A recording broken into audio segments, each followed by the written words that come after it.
공무원들 그런 거 있죠. 월 최고 한도라는 게 있죠. 초과 근무 한도가 있죠. 그게 물론 이제 초과 근무할 필요가 없는 사람들이 쓸데없이 초과 근무할 경우를 대비해가지고 만들어 놓은 거잖아요. 복잡한 환경에서 다들 고생 많습니다. 미국과 이란이 2주간 휴전에 합의하면서 악화일로로 치닫던 중동 전황이 새 국면을 맞이하고 있습니다. 아직은 결과를 낙관하기는 이르고 또 순조롭게 협상이 이루어진다 해도 전쟁의 충격이 상당 기간 계속될 우려가 높습니다. 정부는 긴장의 끈을 조금도 놓지 말고 발생 가능한 모든 시나리오에 따른 준비된 대책들을 더욱 세밀하게 그리고 선제적으로 추진해야 되겠습니다.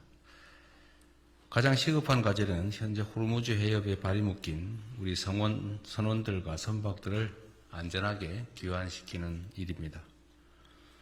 우리가 가진 외교 역량 네트워크를 총동원해서 국제사회와의 긴밀한 공조를 바탕으로 적극적인 협의에 나서 주시기 바랍니다. 원유와 핵심 원자재 추가 확보에도 총력을 다해 주시기 바랍니다. 특히 플라스틱, 비닐, 의료용품 등 최근 수급 우려가 불거진 품목들의 안정적 관리에도 만전을 기해 주시기 바랍니다. 중동 전쟁이 언제 어떤 방식으로 마무리되든 전쟁 이전과 이후는 분명하게 전혀 다른 세계가 열리게 될 것입니다. 그에 따른 대비를 철저히 해야 되겠습니다. 에너지 수급처의 다변화, 또 재생에너지 중심 사회로의 전환, 산업구조 혁신에 속도를 내고 초인공지능과 차세대 SMR, 인공지능 로봇 등 미래 성장 동력 육성에도 더욱 박차를 가해야 될 것입니다. 지방이 주도하는 모두의 성장으로의 대전환, 이는 우리 경제의 지속적이고 질적인 도약을 위한 필수 조건입니다. 지방균형발전은 국가 생존 전략이라고 해도 과언이 아닙니다.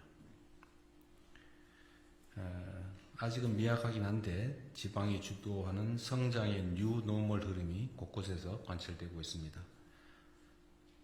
우리 정부 출범 이후인 지난해 하반기에 비수도권의 취업자 증가 폭이 상반기에 비해서 2배 이상 확대됐다는 통계가 나왔습니다. 비수도권 청년층의 고용률도 상반기보다는 많이 개선됐습니다. 다행스럽습니다. 이런 흐름을 경제 전반으로 더욱 확산시켜야 합니다. 이를 위해서는 무엇보다 지방 우대 재정, 지방 우선 정책의 기조를 확고히 해 나가야겠습니다. 현대차의 새만금 투자 같은 대규모 지방 투자 프로젝트를 지속할 뿐만 아니라 중장기 재정 전략에 있어서도 지방 우대 원칙을 견조하게 이어나가야 되겠습니다. 대한민국의 더 나은 내일은 지방에서 시작된다라는 자세로 지방 주도 성장의 토대를 더욱 단단하게 구축해 나가야겠습니다. 극도로 불안정한 국제정세의 파고를 넘고 산적한 내부 과제들을 해결하려면 국가 역량을 하나로 모아야 합니다. 여러 복합적인 위기를 앞에 두고 우리 스스로 분열하고 또 갈등 대립할 여유가 없습니다. 정부부터 앞장서겠습니다. 일자리 등 핵심 현안에 대한 사회적 대타협을 위해서 다양한 의견을 경청하고 국민의 뜻을 하나로 모아가야겠습니다. 국민통합을 교란하는 가짜 조작 정부의 악의적 유포에 대해서는 무관용 원칙으로 엄정한 대응이 필요합니다. 위기를 기회로 바꿀 원동력은 오로지 국민 모두의 단합된 힘이라는 말씀을 다시 한번 드립니다. 추가로 국정에 있어서 좀 속도에 관한 이야기를 한 번 더 해야겠습니다. 제가 지금 오면서 잠깐 생각해 보니까 우리가 이렇게 일할 시간이 4년 1개월 남짓밖에 안 남았더군요. 시간이 짧긴 하지만 우리가 국정의 속도를 2배로 올리면 9년 2개월이 남는 거죠. 하기 나름이다. 물론 우리 공직자들이 힘들긴 하겠지만 속도를 좀 배가해야 되겠습니다. 뭘 하더라도 뭔 계획을 하기만 하면 기본적으로 6개월, 1년, 그리고 그거다 추후 행정 절차 어쩌고저쩌고 하면 또 1년, 2년 되게 그렇던데, 그렇게 해가지고야 어느 세월에 이 격변의 시기를 우리가 견뎌내겠습니까? 우리 사회가 지금은 이제 대변화의 시기인데, 그냥 기존에 하던 방식대로 쭉 가려면 그냥 큰 힘이 들지는 않겠지만, 우리가 그야말로 대전환을 이뤄내려면 지금과는 전혀 다른 엄청난 에너지가 필요합니다. 이런 사람이 하는 거죠. 마음을 다시 새롭게 먹고 또 에너지도 많이 투입해서 지금에 가는 방향에서 완전히 방향을 바꿔야 됩니다. 그래서 행정을 하는 데 있어서 그냥 기본적으로 뭘 하면 몇 달 이런 생각 버리고 밤새서 며칠 사이에 또는 한두 달 안이라도 해치운다 이런 마음을 가지도록 각 부처청을 독려해 주기 바랍니다. 그리고 행정을 하면 보통 1단계를 하고 그 다음에 2단계 하고 끝나면 3단계 하고 이런 식으로 하는 게 통상적인 절차죠. 평소에는 당연하겠죠. 또 행정이 안정적이어야 하니까, 또 행정에서 실수가 발생하면 안 되니까 그렇게 하는 건 이해합니다. 그게 행정의 보수성이겠죠. 그런데 지금은 그렇게 할 여유가 있는 시기가 아닙니다. 지금 대전환의 시기이고, 지금까지와는 전혀 다른 차원으로 사고하고 행동해야 됩니다. 그래서 행정 절차를 하더라도 시간을 줄이는 건 물론이고, 1, 2, 3, 4의 순서로 되어 있는 걸 목표가 명확하면 그냥 모든 절차를 동시에 수행하도록 하고, 또 필요하면 관련 규정들도 개정하도록 하십시오. 우리는 법, 그 다음에 시행령 규칙, 그 다음에 지침, 과거의 관행 이런 게 매여가지고 그냥 그 생각에서 못 벗어나는 경우가 있어요. 그건 통상적인 시기에 하는 평범한 행정인 것이고, 지금은 비상 시기이기 때문에 생각 자체를 틀을 바꿔야 됩니다. 필요한 법도 다시 만들고 개정하고 시행령이든 규칙이든 지침이든 이런 거 필요하면 바꾸면 되는 거죠. 거기에 얽매이지 않았으면 좋겠어요. 필요하면 바꾼다.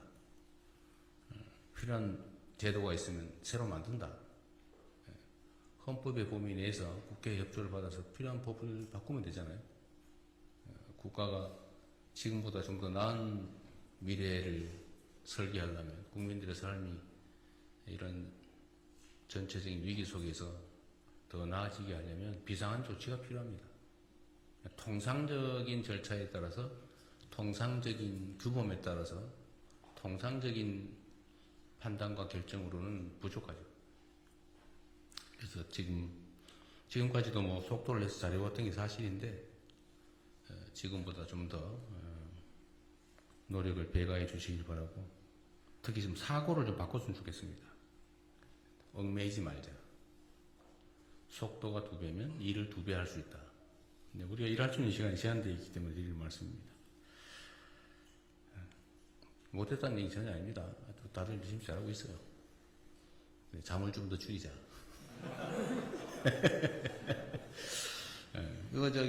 우리 청와대도 그 포괄임금제 너무 하지 마세요. 그 누구 담당인지 모르겠는데, 연장, 야근, 휴일, 주말 이런 거 근무하면 제대로 대가를 지불하도록 하십시오. 그리고 말이에요, 우리 정책직장 공무원들 그런 거 있죠. 월 최고 한도라는 게 있죠. 초과 근무 한도가 있죠. 그게 물론 이제 초과 근무할 필요가 없는 사람들이 쓸데없이 초과 근무할 경우를 대비해가지고 만들어 놓은 거잖아요. 그래서 그건 마치 이제 당연히 그 시간을 채워서 보상을 해주는 걸로 알고 있더라고요, 되게. 그러니까 꼭 야근 안 해도 되는 사람, 주말 근무 안 해도 되는 사람들이 그 시간만큼은 또 하는 경향이 없지 않아요? 각 부처들이 대체적으로 그렇죠. 그 문화도 좀 바꿔야 되겠어요. 서로 믿어주고 진짜 필요한 사람은 더 일하게 하고, 대신 관리 감독을 잘하면 되지, 그걸 제한을 해놓고 쓸데없이 안 해도 될 사람이 그 시간 다 초과 근무하고, 해야 될 사람은 그 이상 하면서도 그 인정을 못 받고, 그거 이상한 것 같아요. 그건 개선책을 좀 만들어 보시면 좋겠습니다. 예, 인사혁 신청하고 예, 네, 말을 하겠습니다. 네, 이상입니다. 재미있게 보셨다면 구독, 좋아요, 알림 설정까지 꼭 눌러주세요.